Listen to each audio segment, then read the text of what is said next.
lesson number 2, why traditional time management doesn't work. So once you've understood why people steal your time and you learned how to avoid that by valuing time, valuing yourself, then it's time to looking into time management.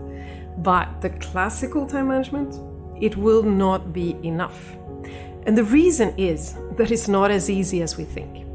Because actually, taking care of time slots versus tasks, that's straightforward. You can do that. Okay, I'm gonna do this. It takes this long, I have this much time, I'll slot that in. Easy. At least straightforward. Of course, it can be complicated, especially if it's many people involved and you're all working towards a common goal and you have to put several schedules together. Then it's very, very good to use the tools.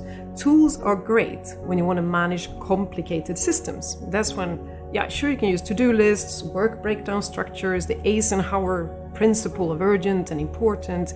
We can use calendars of all different kinds, and all there are apps. There's no limit to what you can use in tools when it comes to managing times versus tasks. So complicated things can be managed with tools. But we're talking about something else here, because it's not about managing time in isolation.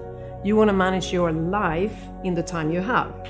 And life, by definition, is complex. That's when you run into your own energy level, your relationships, how you work with others, that things will always change around you. No matter how much you plan, no matter how good you get at estimating how long something takes, new things will happen. So we have things, tools that will help us managing straightforward things that can be complicated, but tools will not apply on complexity.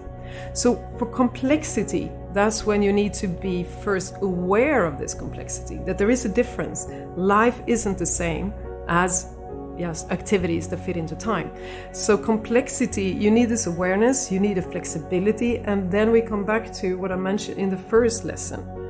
It is who you are. Who are you when things change? Who are you when something happens? And if you are a worn out, tired person who's just hanging on to that plan, then you're not going to manage. So managing complexity means managing yourself.